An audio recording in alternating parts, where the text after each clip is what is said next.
everybody! It's May! It's my favourite month of the year.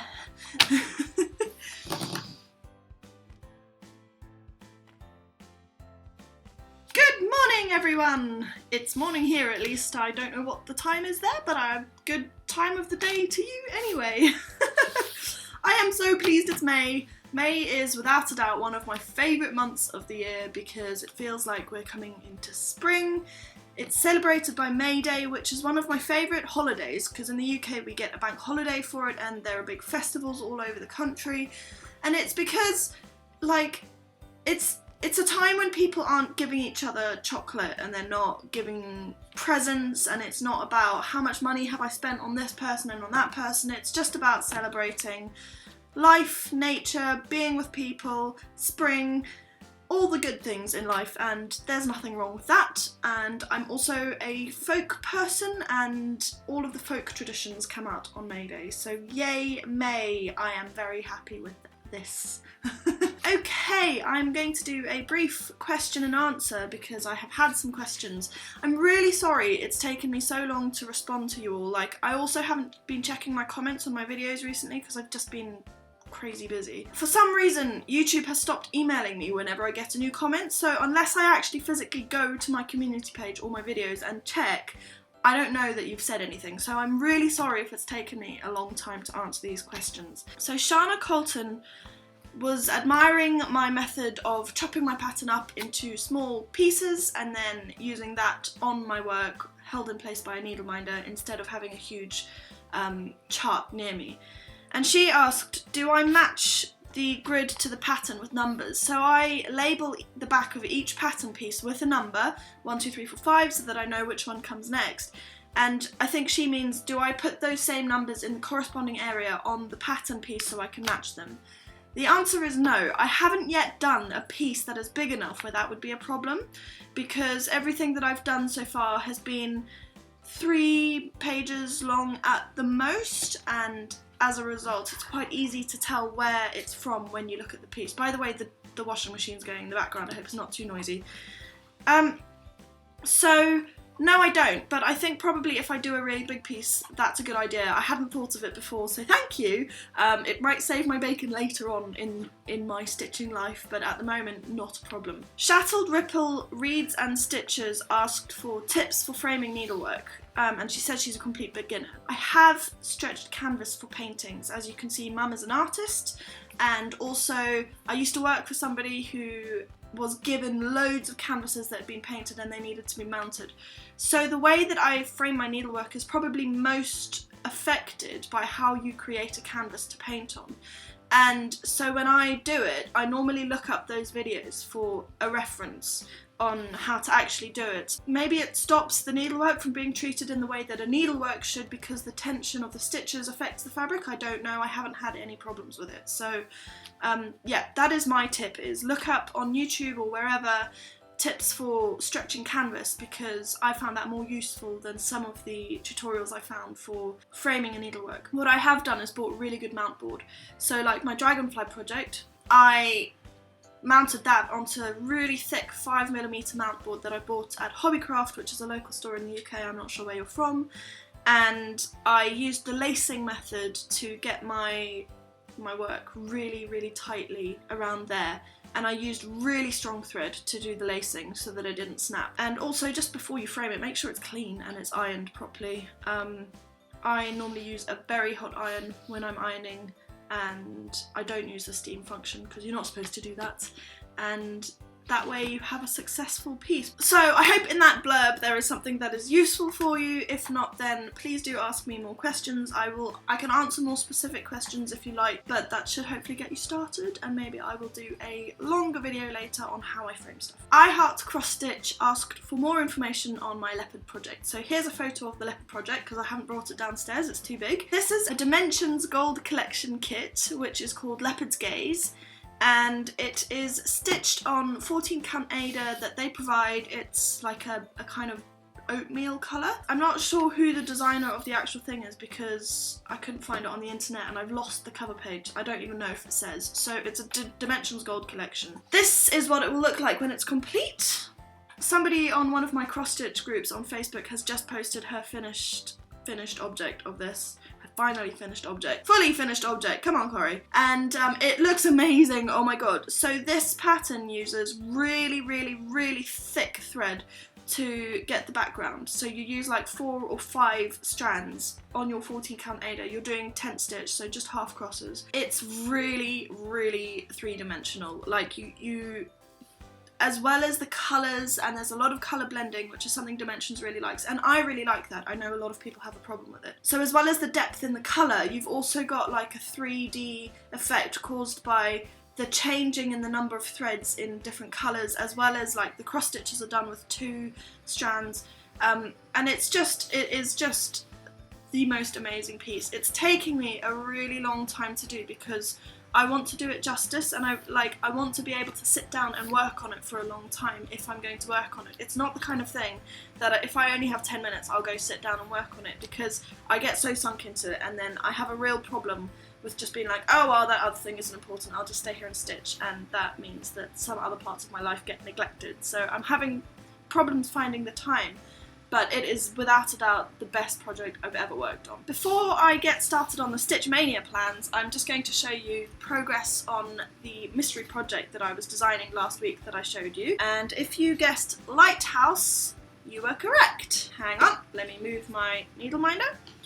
So this is modelled on Smeaton's Tower, which is a lighthouse in Plymouth. I've written a really long blog post about it. I will put the link to that in the box below. I really like lighthouses. Smeaton's Tower has got special significance to me. It's really interesting in terms of the history and design of lighthouses, and this project is one of my favourite. I'm doing it as a birth sampler for a friend, but I will be releasing the pattern without the birth sampler bits unless you want them, so that will be available for you if you like it, and if not, then I hope you enjoy my stitching because I'm really enjoying stitching it. Right, now that I've shown you all that, I am going to move on to Stitch Mania. So Stitch Mania is a thing that was started last year by, I think it's the Stash Queen and Coffee Stitcher, and they did it so that you did 15 starts in 15 days in May, which was basically a new start every day for the first 15. I don't know why I needed to clarify that. So obviously Mania has rolled around again, and now everybody's doing it. I decided quite late in the game that I was going to do it, probably last Friday, which was the 29th, and I did this because there are so many things that I want to get started, and I just keep putting it off, so I thought I may as well. It's the 2nd of May now, so I have already done one, and I've written down 31 patterns because I am going to do every day in May, because once I started looking at the patterns and the kits that I wanted to do, there were so many that I couldn't decide on 15, and so I'm doing 31. So these are not in order because I just wrote them down as I found them, and I'm just going to pick one every day to do. The one that I did yesterday, where's it gone? This is a free kit that I got with Cross Stitcher magazine last month, and it's a little needle case with a pretty little bird on it. I stitched quite a lot more than I was anticipating because I went to bed a bit later than I had planned, so I've done a lot on it. And I imagine that this one will not stay unfinished for long because I really want a needle case, although stay tuned. The next 3 that I have on my list are 3 free patterns from Doreen Jones, who's a UK-based designer. She's really prolific at the moment. She's in every magazine. These are free patterns that were published on her Facebook page, so I will put a link to the Facebook page in the box below, and you should go and join in. She publishes free patterns regularly. There's loads from last year. They're all in albums, they're very easy to find and download, and they're lovely. The first 3 that I will be doing are 3 pictures of cats, because I really like cats. I think I might change the colours a little bit to match my own cat, but I haven't decided yet.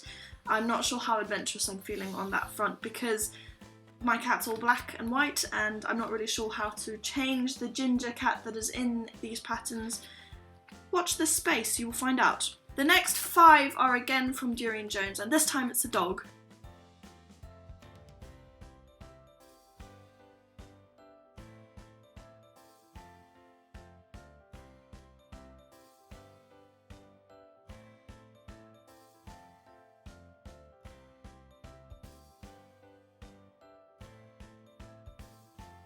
The 9th thing that I am going to stitch is a peacock, again by Deering Jones. So she designed this in variegated floss. Peacocks are my absolute favourite birds, and I saw this and I just knew that I had to stitch it, so there we go. The next 5 on my list are the Plum Street Sampler. So you may have seen that I've already started this, and I've nearly finished the first day. And so my plan is to start 2nd, 3rd, 4th, 5th and 6th days as well. At least then I will have half of the piece started, and it will be less intimidating when I come to pick it up again, because I've been really wanting to stitch on this and regretting that it doesn't really fit into my plans. Number 15 is the Queen Bee Needle Case. Now this is by Primitive Hair, and it was part of her Nashville releases. I was talking about losing needles and wanting to get a stitch book, and then somebody recommended this pattern to me, and I had to wait for ages and ages and ages before she actually released it on her Etsy shop, and I cannot wait to stitch this. I'm waiting for my floss to arrive at the moment. The next one on my list that I don't have in kit form in front of me is the Box of Delights. I can't remember her name, I'm going to put it on the bottom here. It's a free pattern by the person who did Blackwork Journey, and everybody was doing it, and everybody is currently doing Box of Delights or has done it, and there have been some amazing, amazing samples of this, so I wanted to have a go at it myself, and I'm really looking forward to that. Okay, for the next 14, I think, I dug through my box of mini kits and I found a load that I wanted to do. So I'm just going to hold these up for you, and they will be fairly self-explanatory from there. So this one was given to me by a friend. This is a mini kit from Hobbycraft. Free from Cross Stitch Card Shop a few years ago.